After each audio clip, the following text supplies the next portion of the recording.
Igualmente. Le vamos a dedicar a un tema muy importante.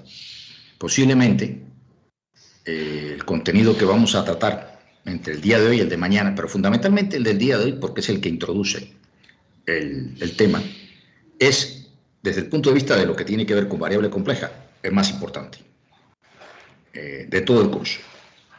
O sea, ya les había comentado anteriormente, cuando vimos la parte de integración, cosa que seguiremos viendo ahora, que el teorema de Cauchy, famoso, el que establece la nulidad de las integrales por contornos cerrados contenidos completamente en dominios donde la función integrando es analítica, ya sea el dominio conexo o multiconexo, ya pudimos demostrarlo, es un resultado fundamental. Sin embargo, a los efectos, en primer lugar, de la novedad, de la diferencia con respecto a variable real y de la trascendencia que tiene también para el resto del curso, lo que vamos a ver hoy es el meollo, es lo principal, lo más importante quizás, lo más trascendente, podríamos decirlo de esa manera.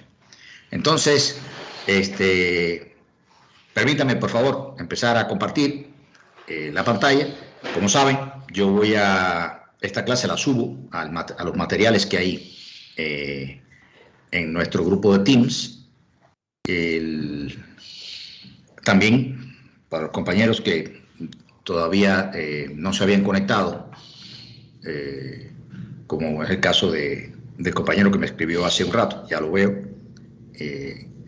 pues decirle que ahí se encuentran no solamente las notas de clase, sino algunos de los ejemplos de ejercicios que hemos resuelto y también varios libros, incluido uno que estoy recomendando mucho, sobre todo por su fuente como ejemplos o como algo donde hay encontrar muchos ejemplos resueltos, explicados y también un conjunto de ejercicios, una parte de los cuales tiene incluso la respuesta al final.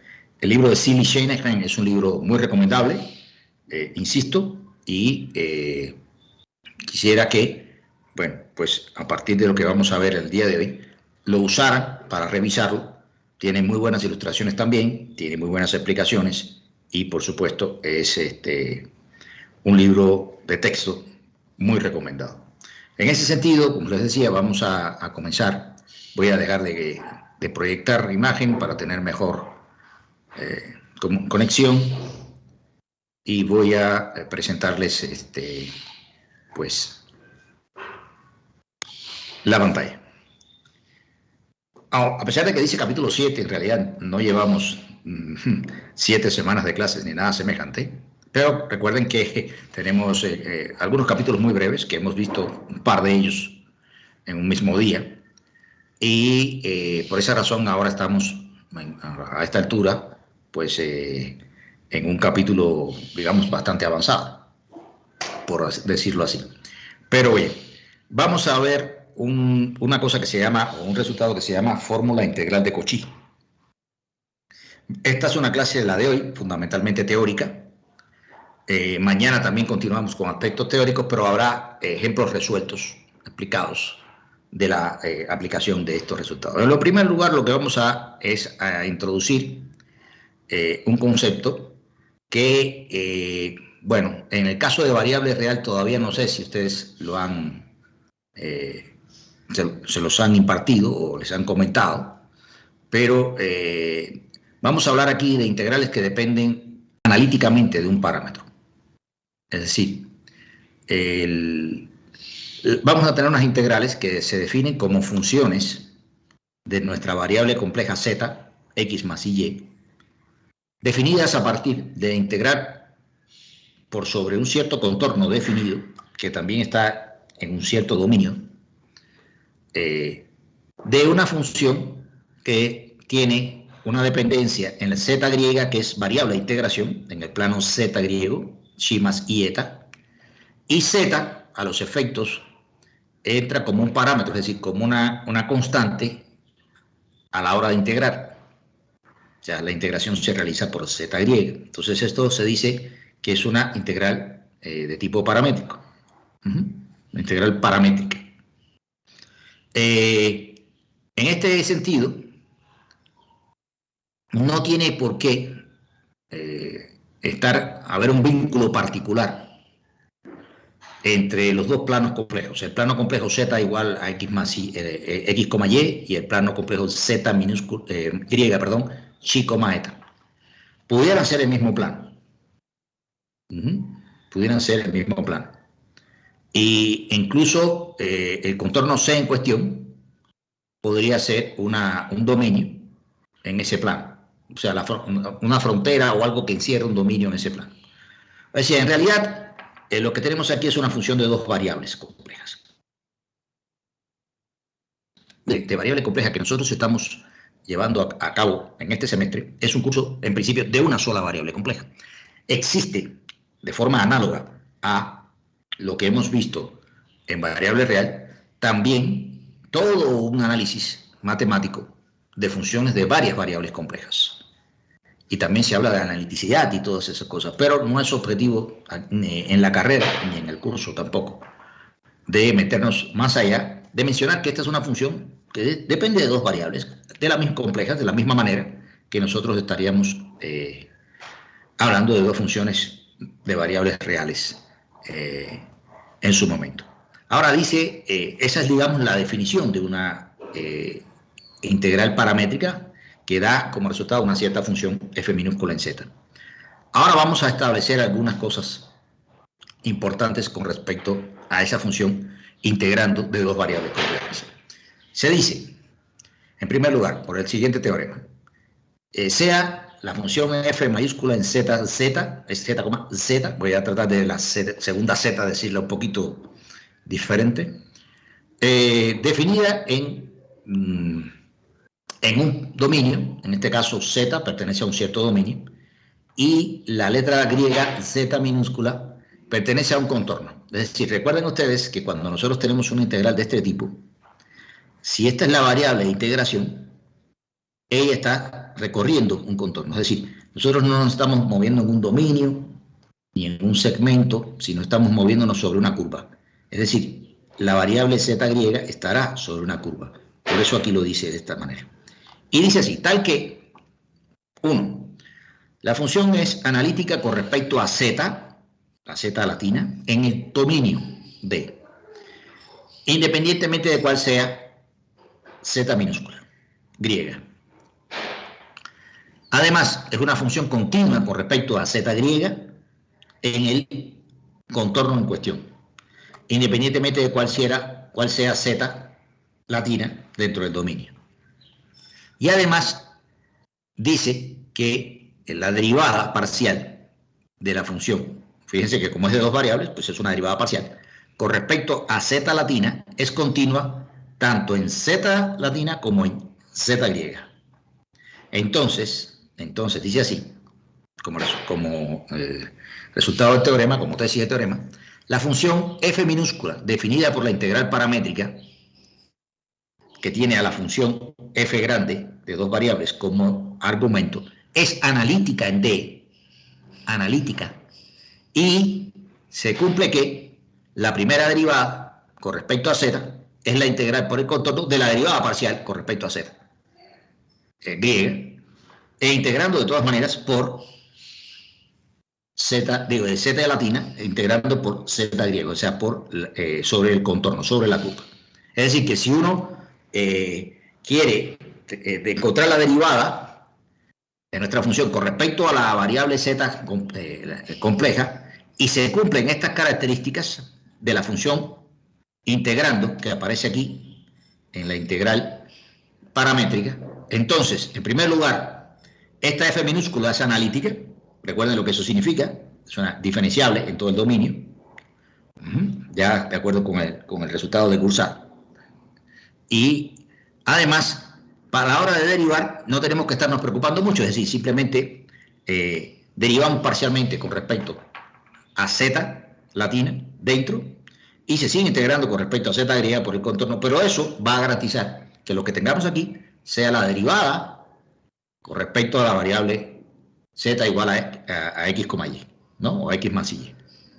Entonces, este es uno de los teoremas importantes, uno de los teoremas, en general, todos los teoremas, permítanme la digresión, que vamos a ver en la clase de hoy, todos son importantes, o sea, todos son susceptibles de ser argumento teórico en nuestros exámenes, tanto parciales como final.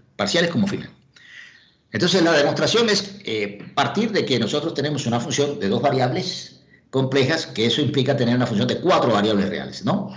Es decir, z es función de x y y, son reales, y z griega es función de chi y eta. Entonces, ya sabemos que cualquier función compleja la podemos escribir como una parte real más i veces una parte imaginaria que depende de las variables reales correspondientes. Y en ese sentido, pues f minúscula, la función que se obtiene al evaluar la integral, manteniendo el parámetro z, también tiene, en este caso, la misma característica, pero dependen sus partes reales e imaginarias solo de las dos variables x y y. En ese sentido, si nosotros escribimos dz griega como d chi más i de eta, multiplicamos adecuadamente y agrupamos parte real y parte imaginaria, pues entonces estamos viendo que podemos separar toda la parte de la integración paramétrica en también una parte real y una parte más i veces una parte imaginaria, que sigue estando integrada sobre el mismo contorno. Ahora, lo que estamos planteando es que la función es continua en C. Eso es una hipótesis. Y también dice, por otra parte, que F es analítica con respecto a Z para cualquier Z griega. Entonces vamos a utilizar esos dos elementos, ¿no? Y pues si ellas son continuas, y también estamos hablando de que la función tiene analiticidad, es decir, las derivadas con respecto a x y y, es decir, las derivadas con respecto a la parte z, ¿no? Que es donde es analítica nuestra función, también lo son. Entonces, podemos hacer la derivación bajo las integrales, es decir, podemos intercambiar derivada con integral, es decir, si derivamos parcialmente aquí, la parte real, pues derivamos la parte real también aquí, pero podemos meter hacia adentro la derivación, ¿no? De esta manera.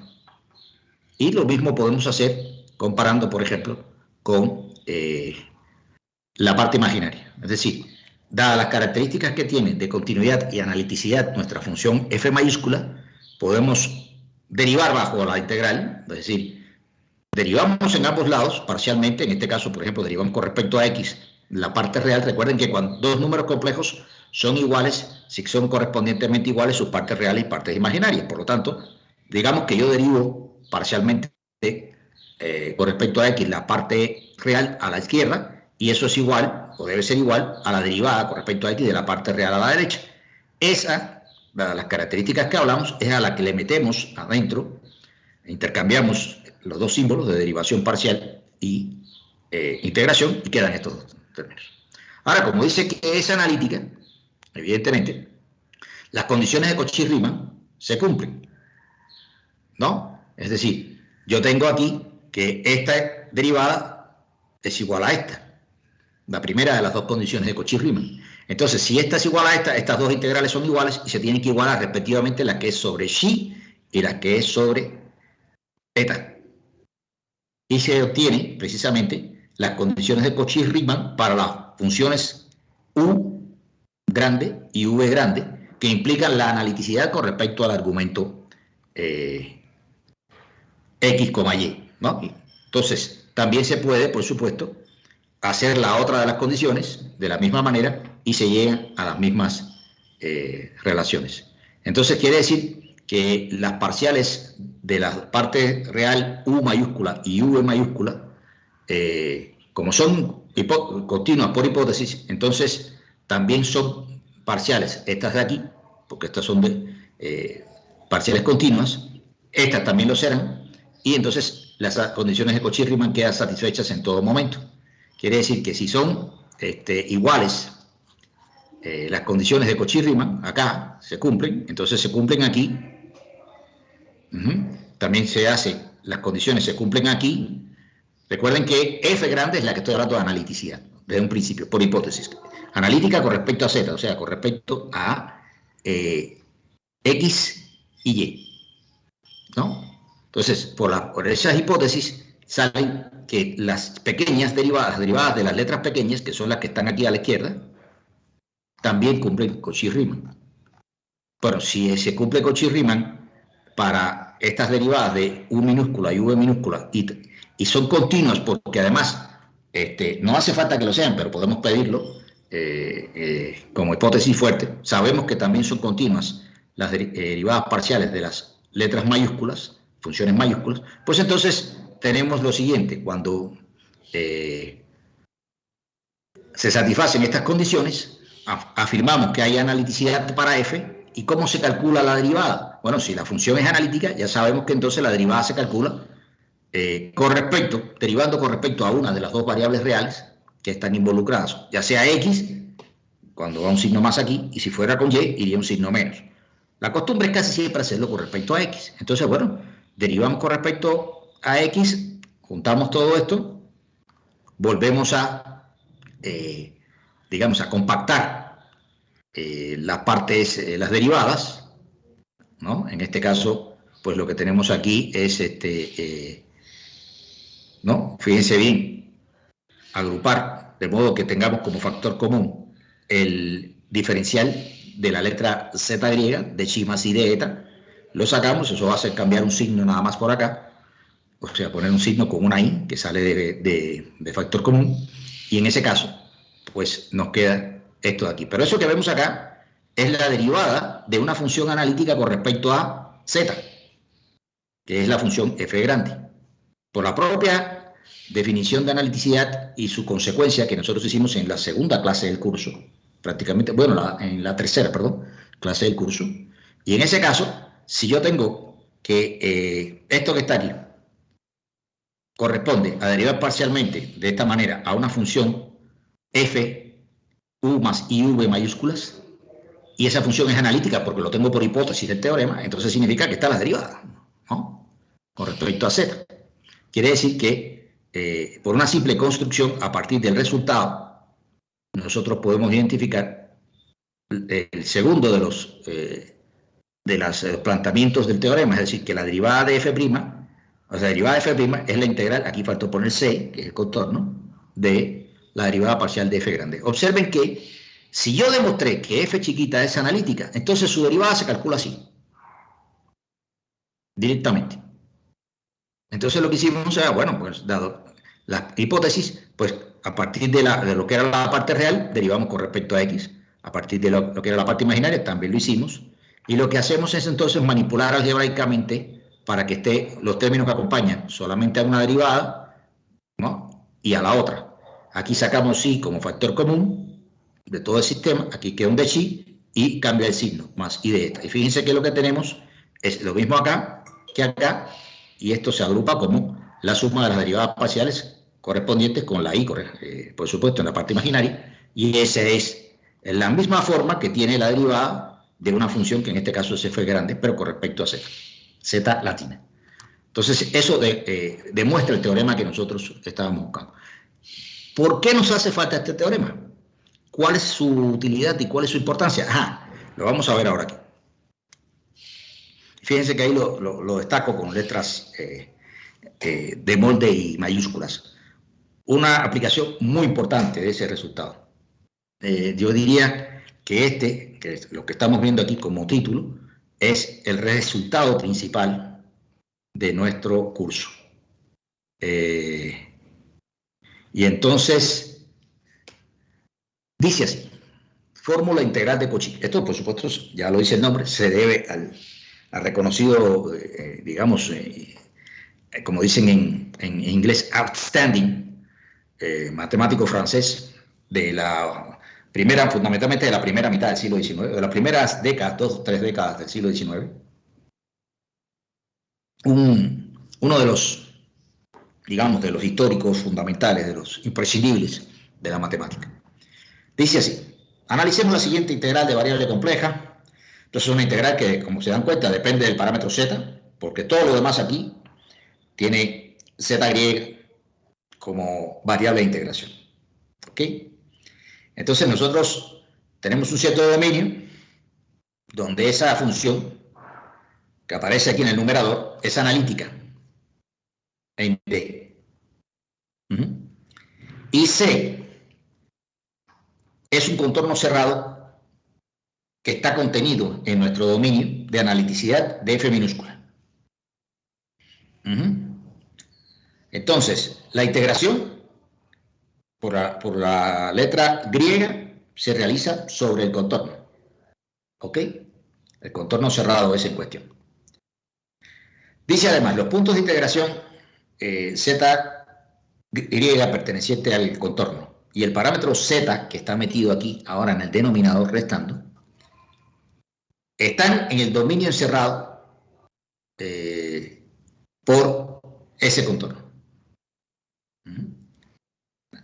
Como dice ahí, pudiera estar afuera. Pudiera estar afuera.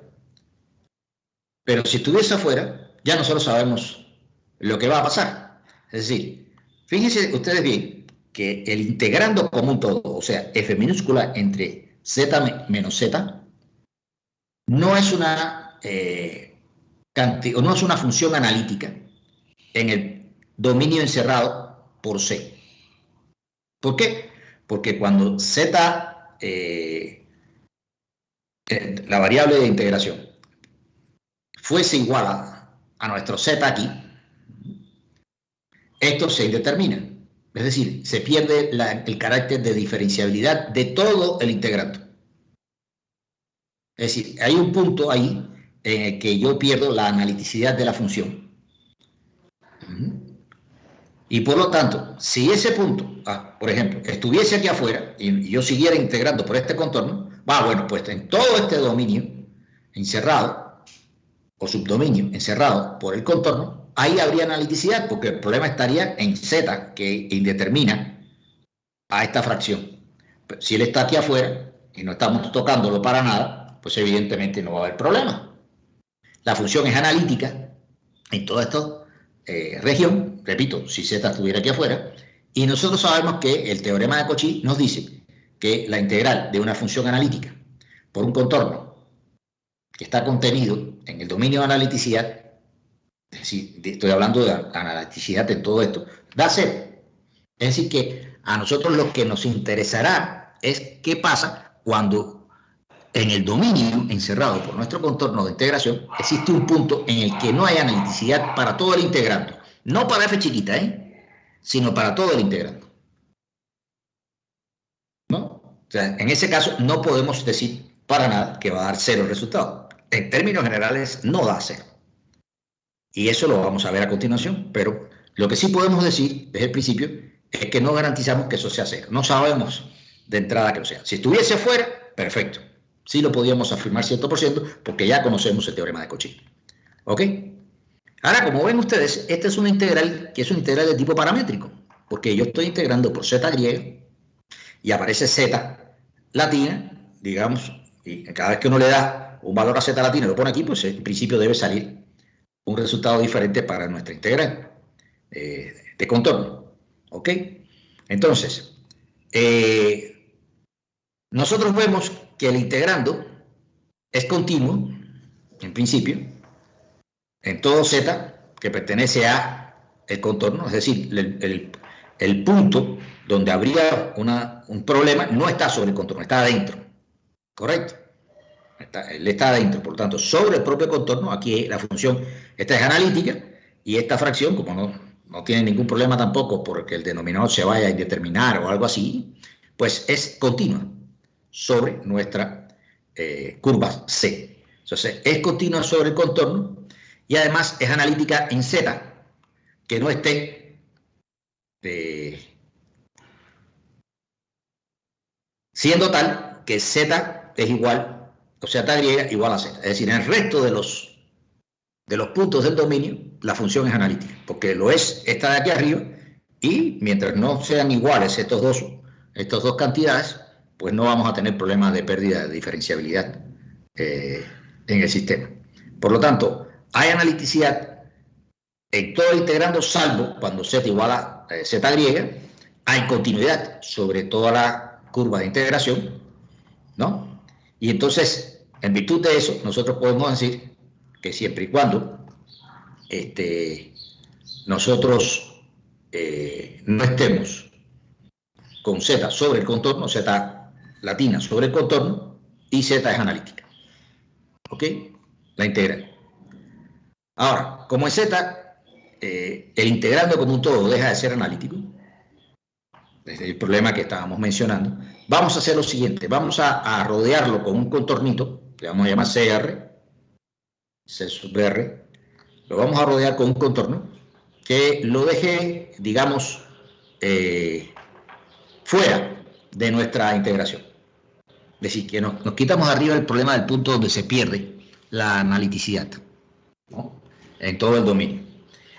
¿Qué contorno tomamos? Pues lo más cómodo, y eso es un comentario que estoy haciendo ahora, lo más cómodo en estos casos es auxiliarnos de una circunferencia, por la facilidad que tiene, si uno necesita hacer cualquier tipo de evaluación, pasando a coordenadas polares y cosas así. Entonces, vamos a tomar una circunferencia de radio R, centrada en Z, que es nuestro punto, digamos, del plano, donde hay ese problema, y obtenemos un dominio biconexo, es decir, un dominio donde hay un agujerito, digamos, acá. Si no hubiera ese agujero, o sea, si no estuviéramos excluyendo a esta regioncita centrada en Z, tendríamos un dominio simplemente conexo.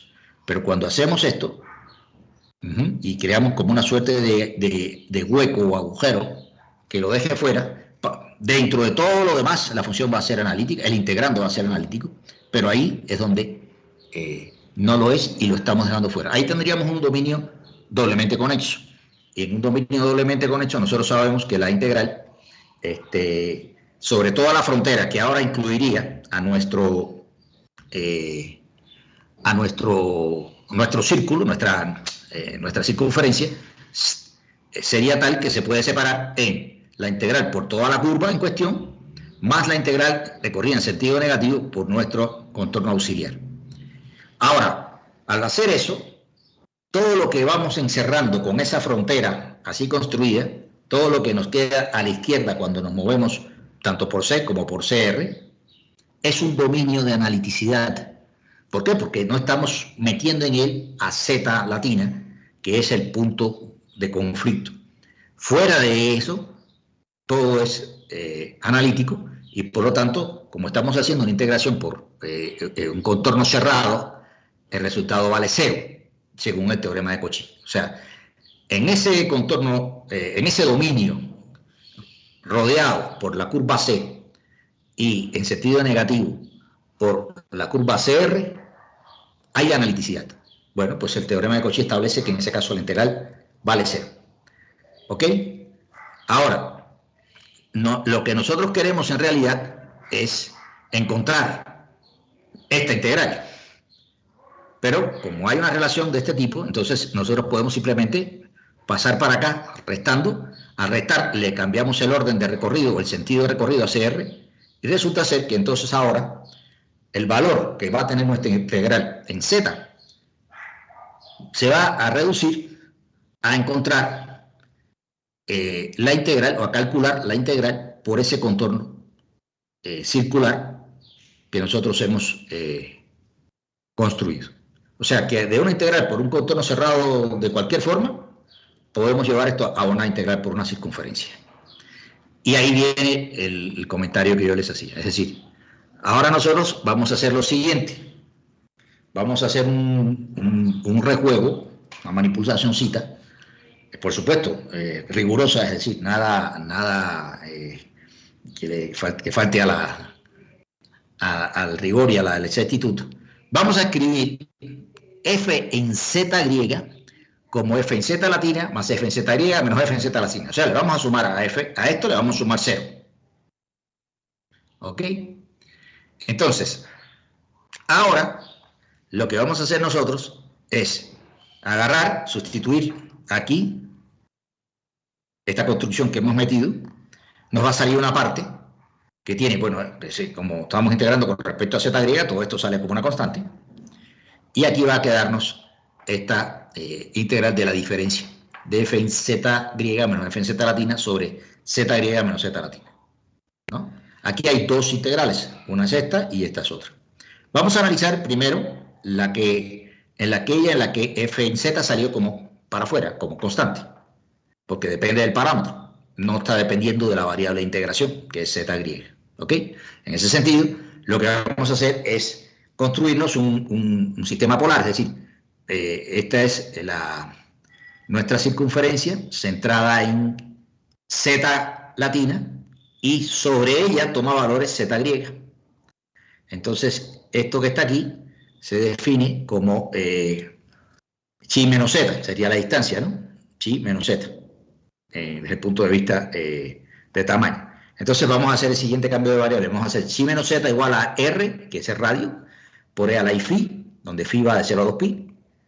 Entonces la diferencial, como r es constante, va a caer simplemente sobre phi, ¿no?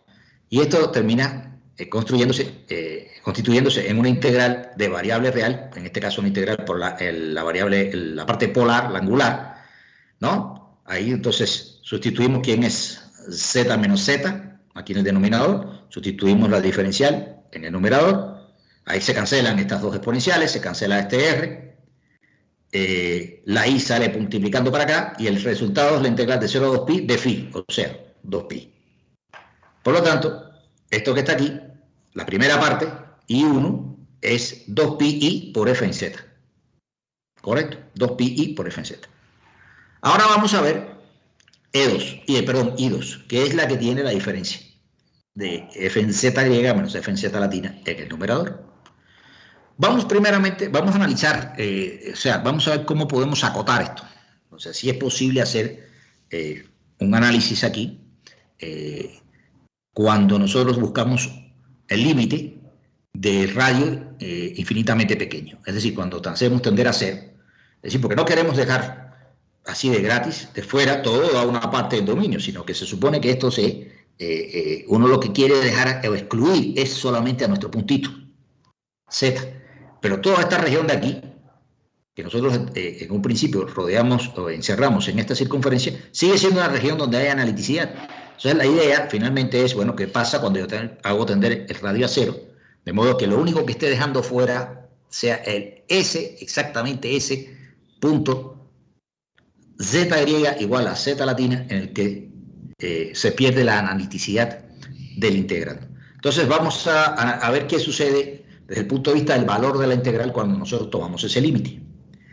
Esto es algo que se suele hacer con mucha frecuencia en estos pasos, pero bueno, lo estoy tratando de explicar con cierto detalle para que se den cuenta. Bueno, tomamos el valor absoluto. Recuerden que aquí, como estamos en variable compleja, el valor absoluto es de toda la integral. Esto se puede mayorear por la integral de los valores absolutos, donde aquí hay que tener en cuenta valor absoluto tanto de la parte de la función integrando como de nuestra diferencial, porque es un diferencial complejo. ¿Ok?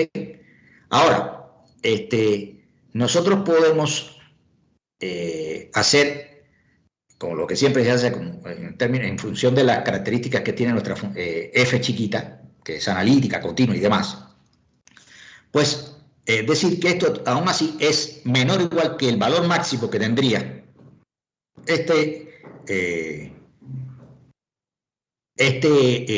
numerador evaluado en un cierto punto, digamos, intermedio, o sea, el famoso teorema del valor medio que nosotros conocemos. Aquí falta poner el palito, en realidad. Y porque es el valor que puede tener esta diferencia, el máximo valor. Suponemos que como nuestra función es analítica y una función continua, pues podemos aplicar a esta diferencia una suerte de valor medio, o teorema de valor medio. Ahora, lo que nos queda para integrar es una integral, en este caso, sobre CR, que aquí a mí me faltó poner aquí, realmente. No sé por qué esto está un poco, son notas viejas y seguramente esto no está bien copiado de las hojas originales que yo tenía. Y lo que nos queda es, bueno, integrar sobre CR, en este caso, estamos integrando sobre el módulo. Es decir, toda la parte polar esa de e a la i phi, todo eso vale 1 en módulo, y lo que nos queda es el módulo del número complejo, que en ese caso es R. Hay un R de phi, y aquí abajo también hay un R, porque las exponenciales estas de aquí, su módulo es igual a 1. ¿Ok? Entonces, de nuevo se cancela.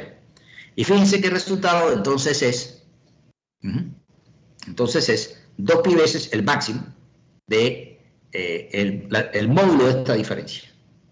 Pero cuando uno tiene la función f es analítica, fíjense bien, f chiquita, ella es analítica en todo el dominio. Por lo tanto, cuando uno hace tender a R a 0, chi tiende a z. Y f en z menos f en z es 0. Porque la función es analítica y es continua. Si no fuera continua, entonces ahí tendríamos un problemita, pero si por hipótesis yo digo que f minúscula es continua, esta diferencia va a tender a 0, es decir, el valor real de esta diferencia, fíjense que esto está en módulo, es como una cierta distancia, digamos, pues va a ser 0, producto de la continuidad, léase, analiticidad de mi función. Por lo tanto, quiere decir que en el límite, cuando R, el radio de la circunferencia, tiende a 0, la contribución que da a la segunda integral se anula. Y por lo tanto, entonces, lo que queda es que la integral nuestra original no es otra cosa que 2pi veces la función f minúscula evaluada en z,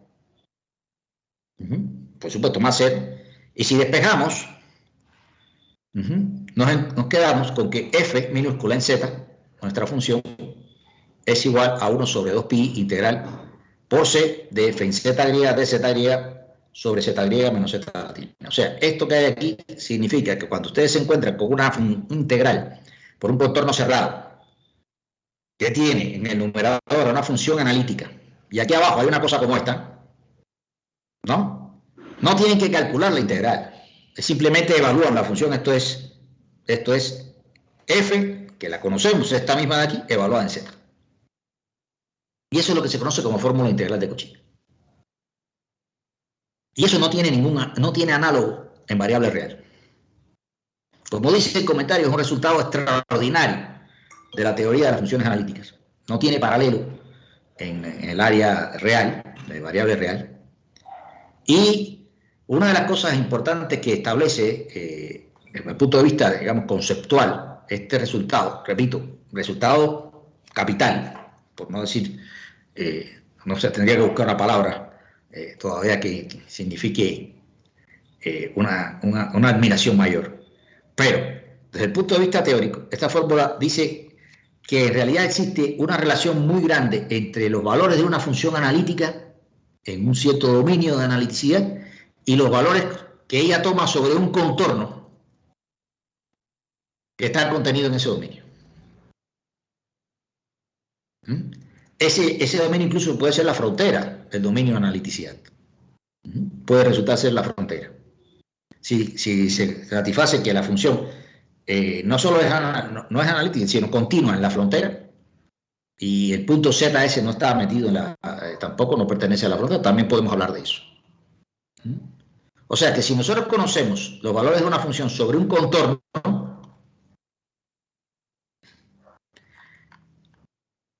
no le podemos suponer que valga cualquier cosa en el interior del mismo,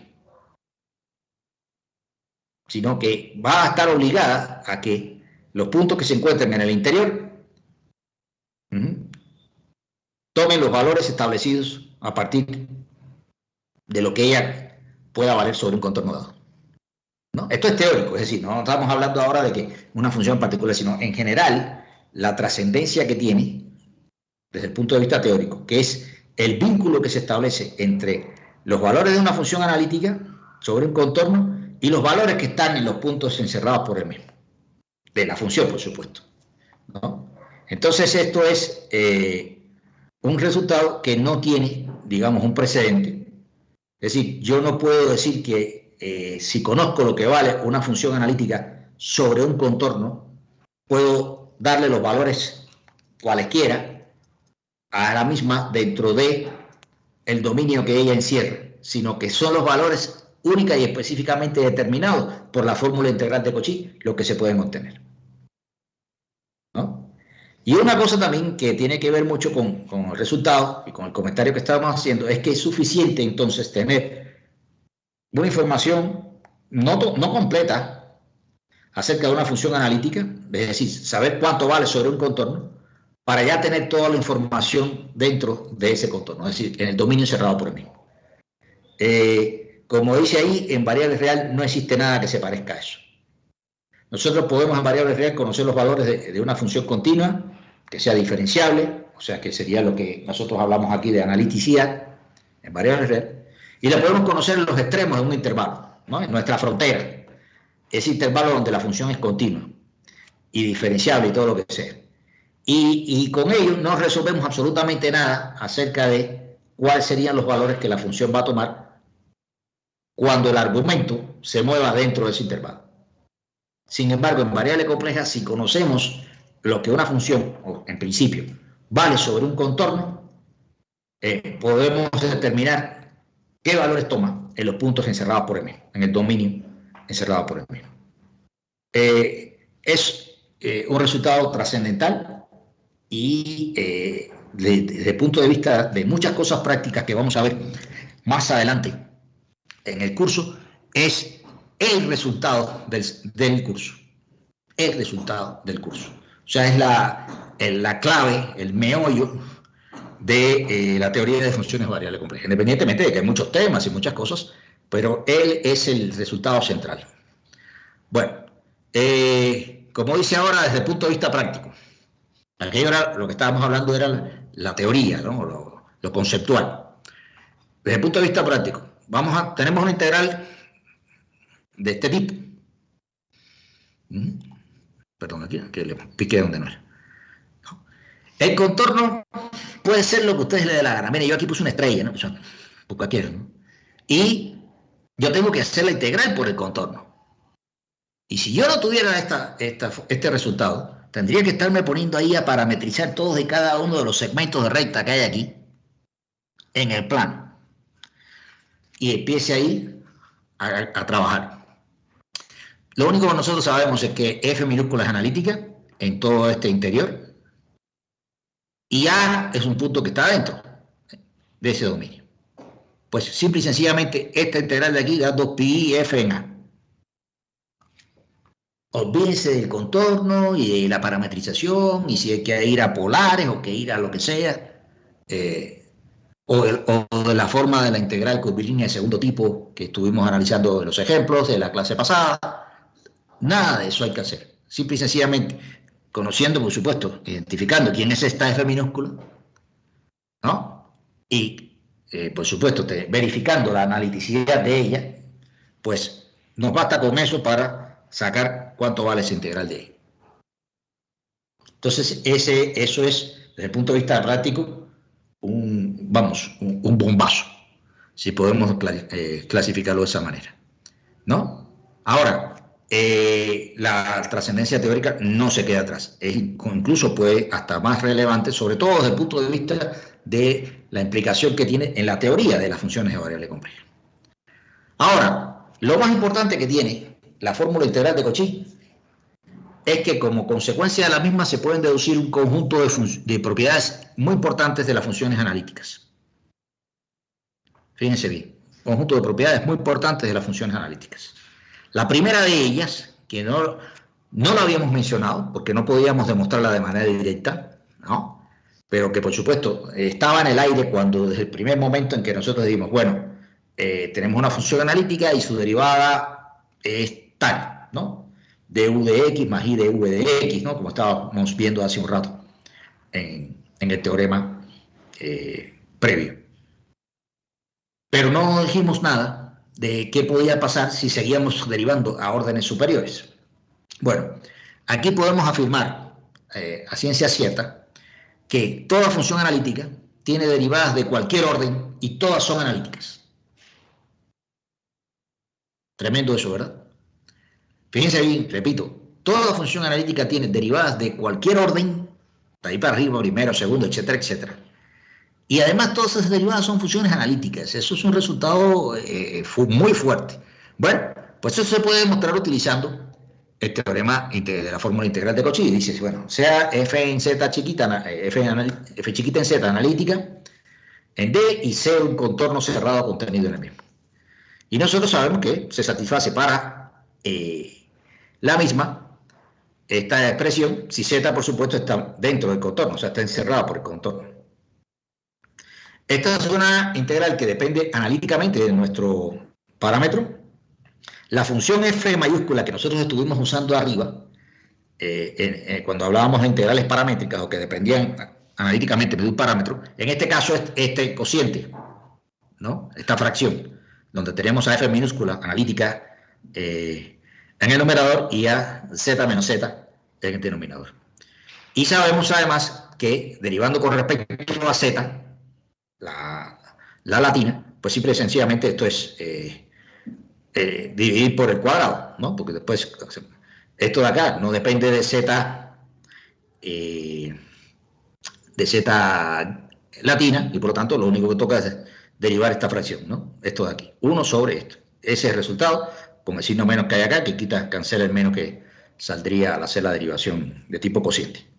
Y también sabemos que se cumple con la hipótesis del teorema, ¿no?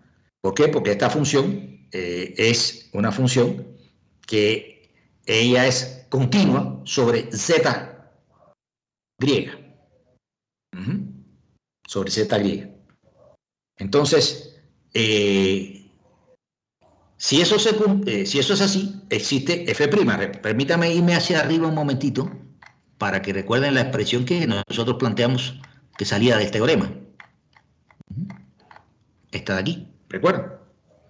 Pues estamos considerando esto. Sabemos que esta f es analítica, chiquita, y entonces, bueno, pues evidentemente, de forma directa podemos establecer esta igualdad. f' en z es igual a la integral por c, que repito, aquí faltó, de la derivada parcial. Entonces vamos para abajo, a donde estábamos haciendo nuestra demostración, ¿ok? Y nos queda esto. Es decir, ya directamente pusimos la derivada parcial aquí. Ahora, esa integral también cumple con el teorema original. Ahora, supongamos que nuestra f en z grande es esta fracción. Entonces, derivando con respecto a z latina, esto de aquí no se toca, y vuelve ahora a lo que aparece es al cubo.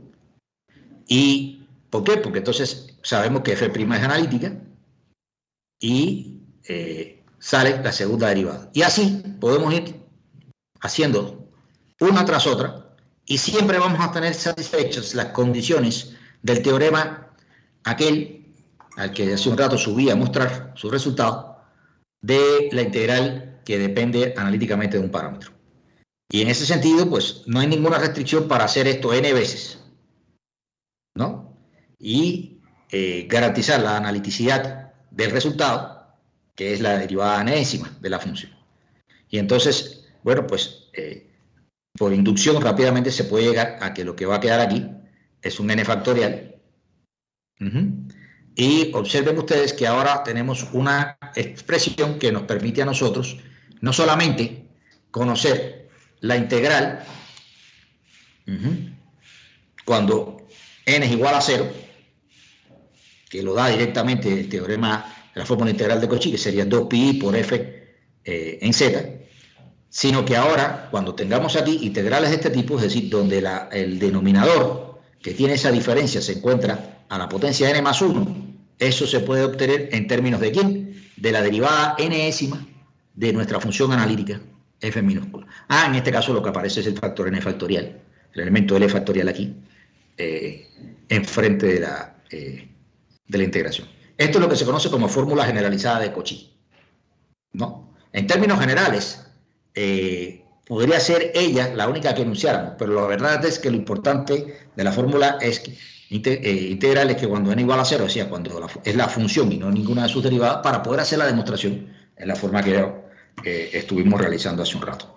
Entonces, esta fórmula que está aquí, y por supuesto, esta otra que hay aquí, son, insisto, resultados capitales de este semestre.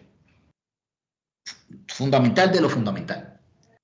Por lo tanto, a esta clase les pido que la estudien con calma. Por supuesto, también vean los textos que tenemos ahí, el libro que les mencioné al principio, el CID y demás, pero quisiera sobre todo llamar la atención de la importancia que tiene esto. Es decir, que en variable compleja es una cosa muy interesante. O bien las funciones no tienen derivada una sola, o la tienen solo en puntos aislados, o tienen derivadas de cualquier orden. Es decir, ahí solamente hay dos opciones. O no son diferenciables, o sea, no tienen derivada, o como bien dice, en algunos puntos, pero ya en ese caso no es una derivada en el sentido de que es sobre un dominio, que es como uno trata, cómo hace el tratamiento en variable compleja sobre un plano determinado, z igual a x más y, sino que o bien no hay, o bien hay infinitas. O sea, cuando existe cuando existe derivada, existen todas las de orden superior. Eso es un resultado de variable compleja, que también es muy particular y no es análogo a ninguno de los que se conocen de variables reales. Vamos a ver algunos resultados teóricos más, que son propiedades de las funciones analíticas, y la clase de hoy no la vamos a extender mucho, mañana continuaremos. Pero, por ejemplo, vean este teorema que se llama teorema de Morera. La primera vez que yo recibí esta clase, el profesor que la estaba impartiendo se equivocó y dijo teorema de Mora, que soy yo. Bueno, el único Mora que había en ese caso. Y todos me miraron así, caray, no me digas que ya desde ahora tienes teoremas a tu nombre. Y, no, hombre, hicieron un buen rato conmigo ahí. Y el profesor se le dio pena, no, eso no es que me equivoqué, es Morera, no sé cuánto. Bueno, el resultado es que siempre me da gracia cada vez que veo este teorema, porque me acuerdo de aquel momento.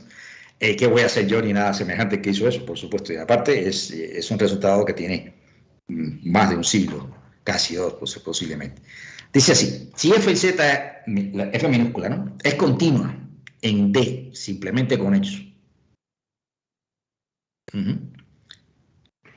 Y si la integral por un contorno cualquiera, integral cerrada, fíjense el circulito, por un contorno cualquiera de la función, ¿no?, con respecto a la variable compleja z, es igual a 0, entonces f en z es analítica en D. Fíjense, esta es otra propiedad de analiticidad, ¿no? Interesante. O sea, yo puedo establecer que la función es continua y por alguna razón no soy capaz de analizar la analiticidad, y valga la redundancia, de establecer la analiticidad mediante los procedimientos usuales. Pero yo podría de alguna manera demostrar que si agarro cualquier contorno arbitrario cerrado contenido en ese dominio y verifico que la integral sobre el mismo es 0, entonces automáticamente puedo decir que mi función es analítica en ese dominio. Entonces, este teorema se demuestra bastante fácil, es un teorema de demostración casi inmediata.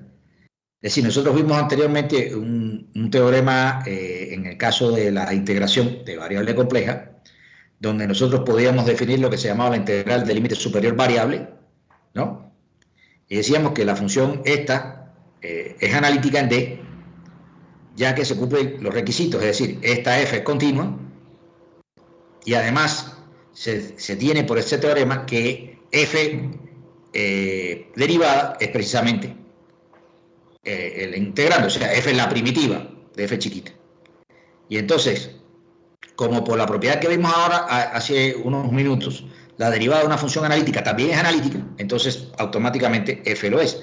Si esta es la derivada y sabemos que es analítica, pues entonces tiene que ser derivada de una función que es analítica. Y automáticamente queda demostrado el teorema. Otro de los teoremas importantes que tiene que es una propiedad de las funciones analíticas, es el teorema del valor medio. Aquí es un teorema que se establece en analogía con el famoso teorema del valor medio de variable real, que además se usa muchísimo después para demostraciones y otras cosas, ¿no? Y plantea lo siguiente. Dice, si f minúscula es una función analítica, recuerden ya que nosotros hemos establecido lo que es analítico, ¿no? Una función diferenciable y en principio con derivadas continuas, que es un requisito fuerte porque ya Edouard Boussat demostró que bastaba con que fuera diferenciable, como ya hemos dicho.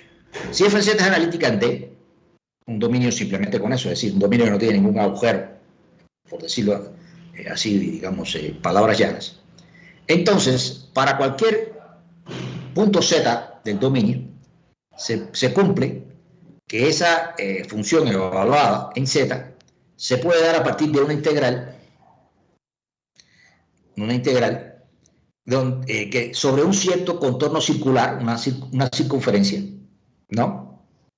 De la función en el propio argumento, que sería como una suerte de parámetro, más una cantidad, o sea, desplazado en una cantidad que es un número complejo en su forma polar, y ese número complejo, por supuesto, estaría sobre la circunferencia centrada en Z y perteneciente a D, que se define cuando uno establece este radio y este ángulo que varía de 0 a 2 pi. Entonces fíjense que esto aquí se ha dividido por 2 pi, que es, digamos, el valor total del ángulo polar que se recorre, ¿no? De 0 a 2 pi. Bueno, o sea, aquí está. Es como dividir entre la cantidad total que puede valer el ángulo y se integra por el mismo. O sea, que el valor medio de una función analítica sobre una circunferencia es igual al valor de la función en su centro. Eso es lo que estamos diciendo ahí. O sea, esto que está aquí define una circunferencia. Z es el centro, y cuando yo hago cualquier suma con un R fijo y varío el ángulo de 0 a 2 pi, lo que recorro es una circunferencia centrada en Z. ¿Ok? Bueno, aquí esa integración se realiza sobre la circunferencia, porque estoy haciendo el cambio de polares en la variable de integración de los puntos, digamos, Z griegos, que no los estoy escribiendo explícitamente, pero son los que están sobre mi circunferencia. Entonces, lo que se tiene es que si yo quiero encontrar este resultado, eso va a ser justa y exclusivamente el valor de la función evaluada en el centro. O sea que el valor medio de una función analítica sobre una circunferencia es igual al valor de la función en el centro de la circunferencia. Es como si yo tuviera aquí un resultado que fuera f en z la constante, lo saco, integro de 0 a 2 pi, cancela los 2 pi, me queda f en z. Es exactamente como si eso fuera promediar con el centro el resultado de esta integral.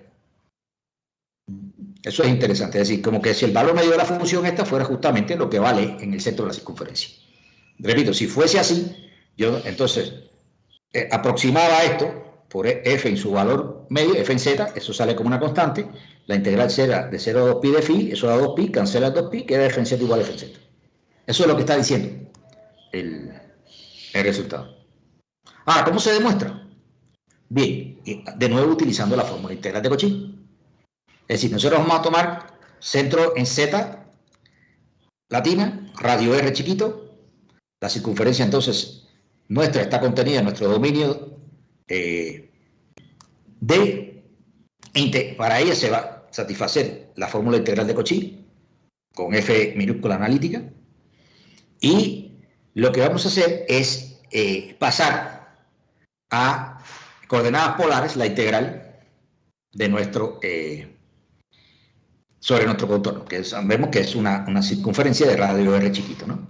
Entonces, haciendo ese cambio, ¿no? Haciendo z menos z griega igual a r a la i phi, fíjense aquí, entonces despejamos esta z, queda z griega más latina más r a la i phi, viene a parar aquí, esta es la diferencial, y aquí abajo, pues lo que va es justamente esto, ¿no? Pues sustituimos. Entonces aquí había una i que cancela esta, aquí queda 1 sobre 2 pi, esto de acá, este exponencial y este se cancelan, y este r y este se cancelan, y queda justamente el resultado que nosotros estábamos viendo arriba. Así, digamos, de forma directa. Otro teorema interesante, el teorema del máximo del módulo. Eso también es algo que no tiene un análogo en variable real. El teorema del máximo del módulo dice, si f minúscula en z es analítica en D, un dominio, este dominio que estamos, digo, aquí, y continua en D barra igual a D más gamma, o sea, D más gamma es la unión de D con su frontera. Está diciendo que sea analítica en D y continua, bueno, si es analítica también, mejor, es continua, pero no hace falta que sea necesariamente analítica, sino continua en D más gamma. Entonces, dice el máximo y también el mínimo del valor absoluto de f en z se alcanza en la frontera. Se alcanza en la frontera. Gamma. Es decir, si hay un valor máximo o un valor mínimo para la función, para su valor absoluto, por supuesto, ¿no? Para su módulo, ese estará en la frontera del dominio. ¿Cómo se demuestra? Por reducción al absurdo. Es decir, se supone que el máximo del módulo, vamos a suponer el máximo, se puede hacer con el mínimo igualito, se alcanza con un punto interior determinado, ¿no? Que no es de la frontera, sino un punto adentro. Es decir, que el máximo del valor absoluto de f en z es f en z0, que está aquí. Entonces lo que hacemos es trazar una circunferencia centrada en z0 con radio r chiquito, y por el teorema anterior nosotros podemos establecer que el valor de la función en el z0 se puede escribir de esta manera. Entonces, nosotros sabemos que m es el máximo, por lo tanto, y es igual al valor absoluto de la función en z0. Entonces eso estaría mayoreado por 1 sobre 2pi, etcétera, ¿no? Calculando los valores absolutos, en este caso. Bueno, aquí el valor absoluto de phi es propio de phi es real, ¿no? Entonces, de nuevo, nosotros podemos saber que este sería el valor que tiene en el punto, porque es el valor medio, ¿no? Lo ponemos acá, sale esta m, y queda el resultado de que m es menor o igual que m. O sea, que solamente queda que se valga la igualdad, ¿no? La desigualdad no tiene sentido, ¿no? Entonces, m sería a su vez este resultado en cuanto a valor absoluto, y eso implica que el valor absoluto de la función evaluada en toda esa circunferencia también es m, ¿no? Porque simple y sencillamente este es esto que está aquí es el valor absoluto, ¿no? Y esto está mayoreado a su vez por el valor de m. O sea, lo que sucede en realidad es que nosotros teníamos que nuestro valor máximo estaba en z0, y sin embargo lo que nos sale es que en cualquier punto, fíjense que r varía, es constante, pero phi varía, es decir, nos movemos por todo este circulito. Bueno, lo que estamos sacando de este resultado es que sobre el circulito también vale m.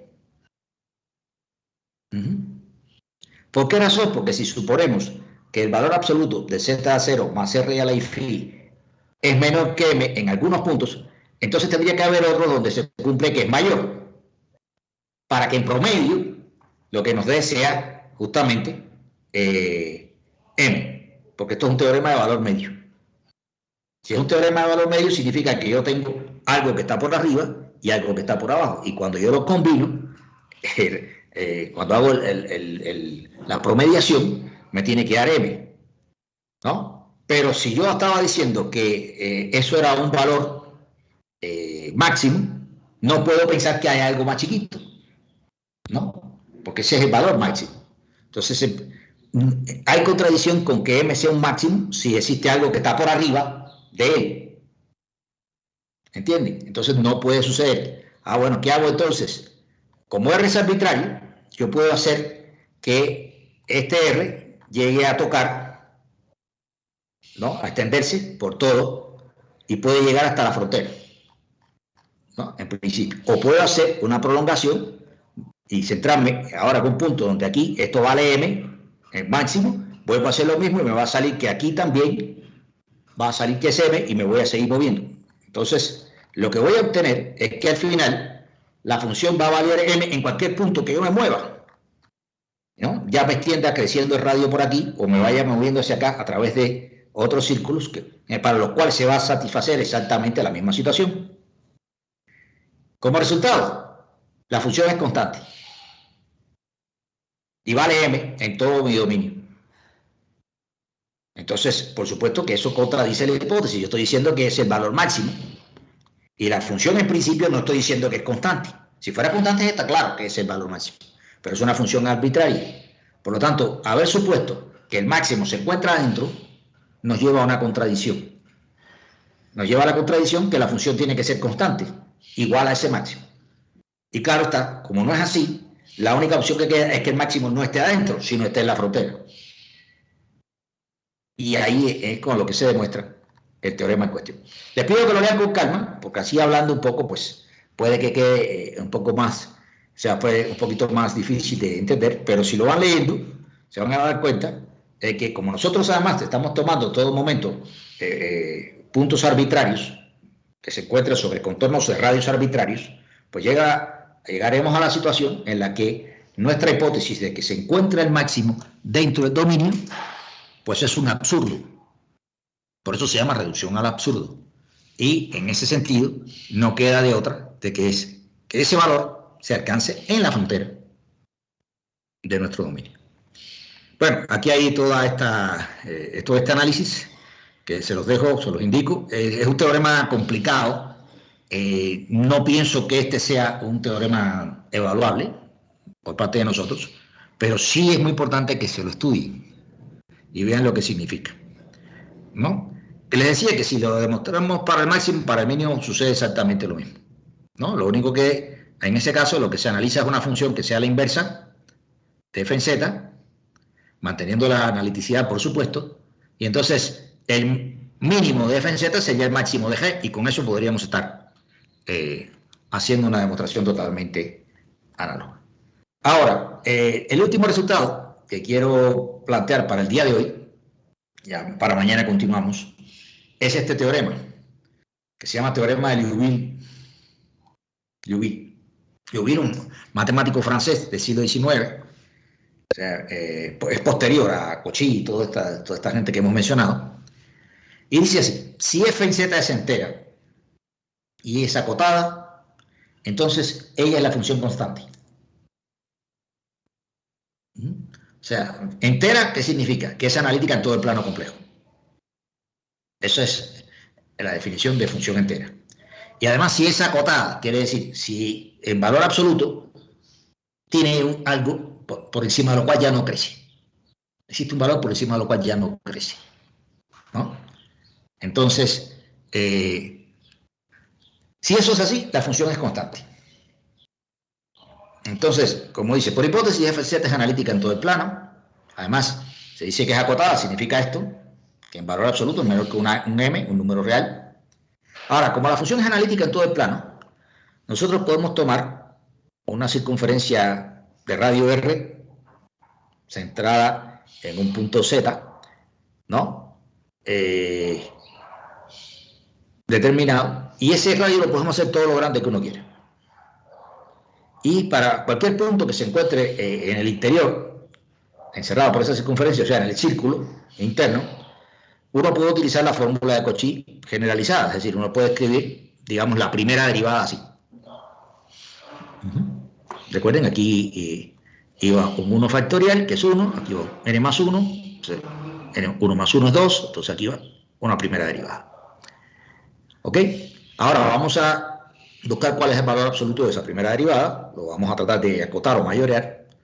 Bueno, procedemos de esta manera, sabemos que la función nuestra está acotada a su vez, y por lo tanto, esto lo seguimos extendiendo la desigualdad. Aquí ponemos el m, es decir, esto de acá es menor que m, bueno, pues todo esto es menor que m sobre 2pi por esto de acá.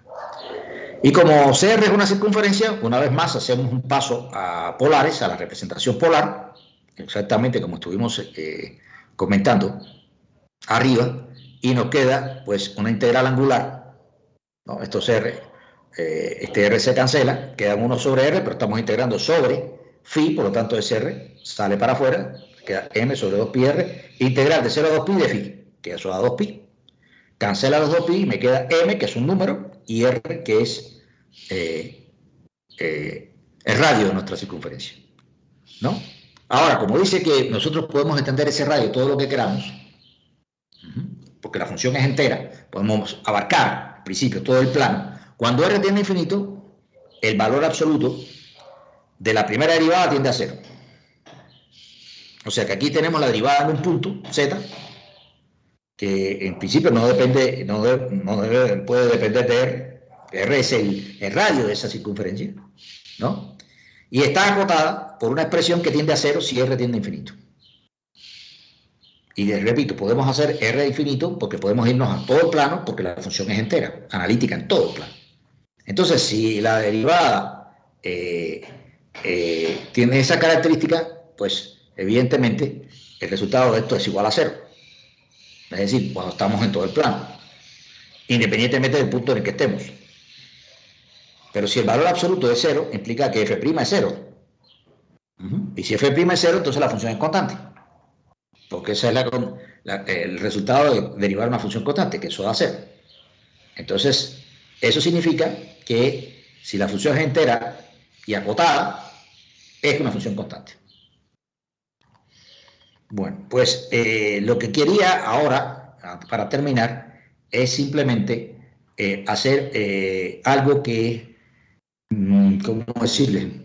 Siempre me ha causado mucha satisfacción hacer este comentario, porque en matemáticas suele ocurrir que en algún momento alguien hace una hipótesis o plantea una idea y sucede que pasan años y años y años, décadas y hasta siglos, y aunque el resultado parece que tiene sentido, que suena o que se puede verificar a nivel parcial, no se logra demostrar del todo, y de pronto alguien, pasado el tiempo, por una vía que no se esperaba por ningún lado, hace así y dice, pero esto que está aquí significa que se demuestra tal cosa.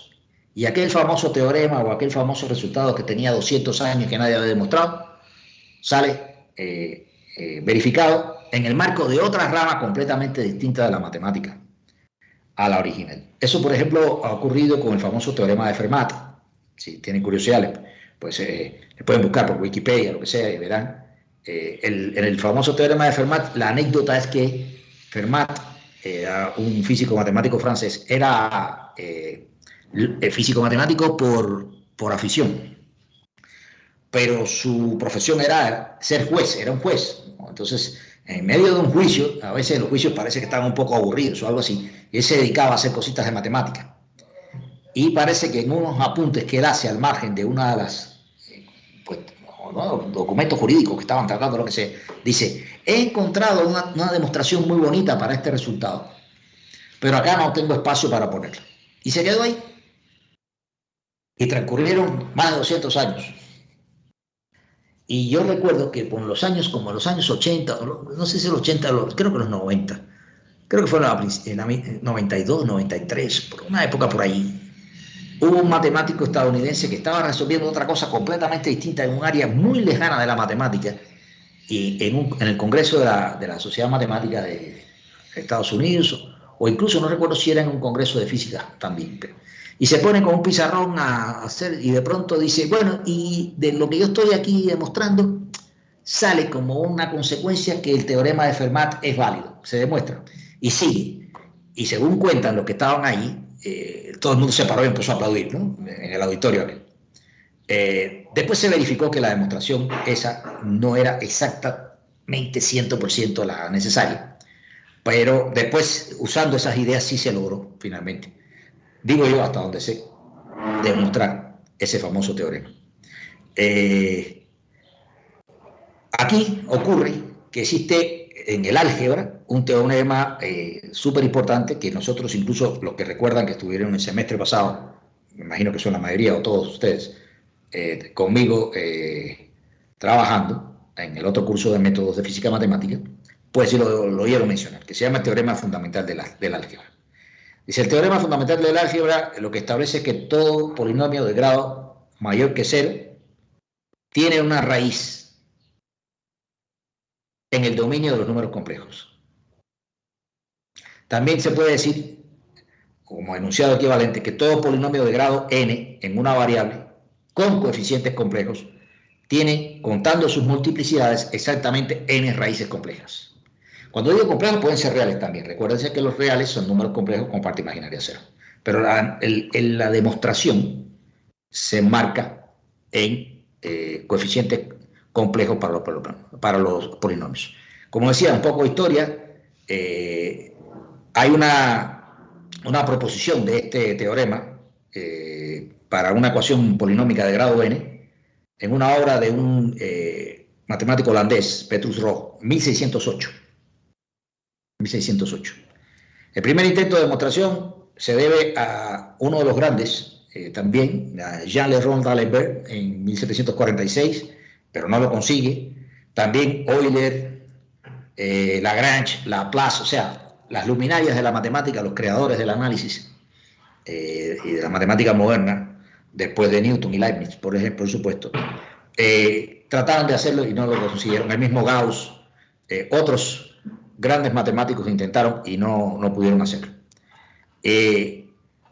Cuando se supone que los coeficientes de nuestro polinomio son coeficientes complejos, entonces un matemático francés bastante desconocido en su tiempo, Jean Argand, hizo una demostración basada en el hecho de que los coeficientes fueran complejos. Y Gauss reprodujo, reprodujo y además proporcionó demostraciones alternativas posteriormente. Fíjense, separadas más de 30 años entre sí, ¿no? Incluso el mismo Cauchy reproduce, sin mencionar a Argand, la prueba de ese teorema en el libro famoso de 1821, que es ¿cómo decirles? La fuente original, ¿no? El árbol primigenio, si se puede decir así, de la variable compleja. Pero Cauchy era un tipo bastante singular y no menciona para nada a Argand, que como que lo había hecho antes que él. Y sin embargo, todas estas demostraciones después parece ser que estuvieron encontrándose algunos defectos. Entonces, el gran Karl Weierstrass, ya más avanzado en la segunda mitad del siglo XIX, que fue la persona que terminó estableciendo el edificio formal del análisis matemático, planteó una demostración mencionando el problema, ¿no? Y también pues ha habido hasta resultados en los años del siglo XX pasado, ¿no? Fíjense, Helmut Nesser y Martin Nesser ya son matemáticos alemanes del siglo pasado, hasta todavía en 1981 se estuvo trabajando esto, ¿no? Lo que ocurre es que la demostración de Nesser y, bueno, de ambos Nesser se basa precisamente en lo que vamos a hablar ahora. Dice así: el enunciado más común sería: todo polinomio en una variable de grado o complejos tiene por lo menos una raíz, real o compleja. Entonces, sea P un polinomio de grado n, recuerden que si estamos en una variable,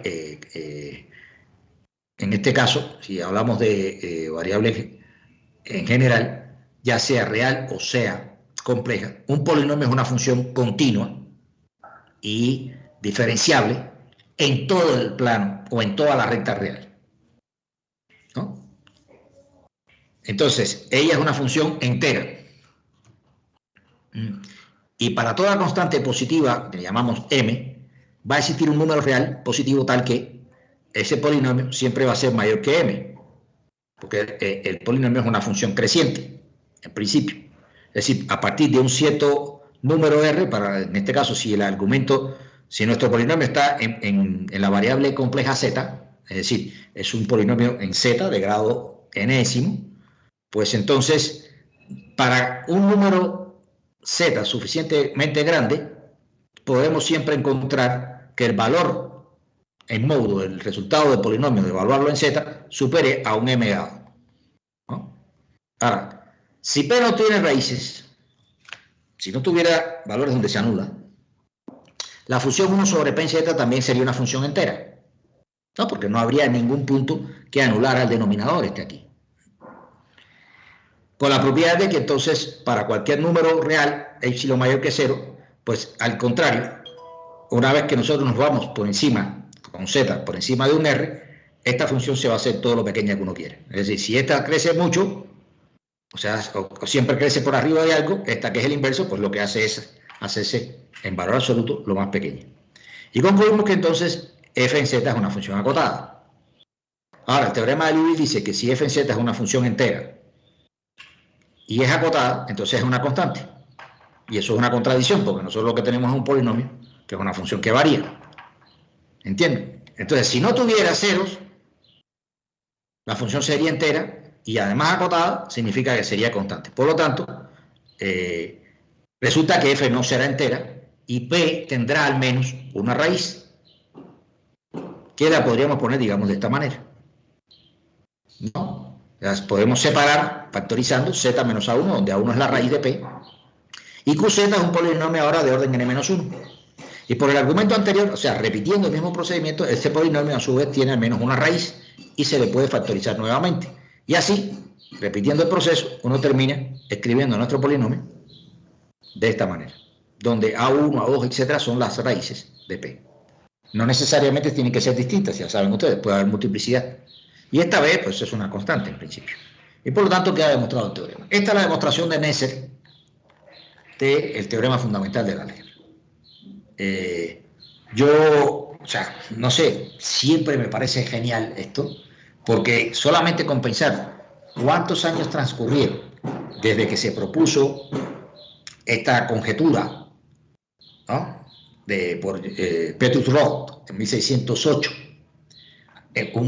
unas decenas, pocas decenas de años después estaba Fermat igual con su conjetura en la otra que les comenté, y transcurrieron pues más de 300 años hasta que se logró de manera irrevocable decir esto se demuestra de esta manera y no hay, y está clarísimo, eso es una verdad, es un teorema, y como verdad, teorema al fin es un resultado general e irrefutable bajo las condiciones que se suponen.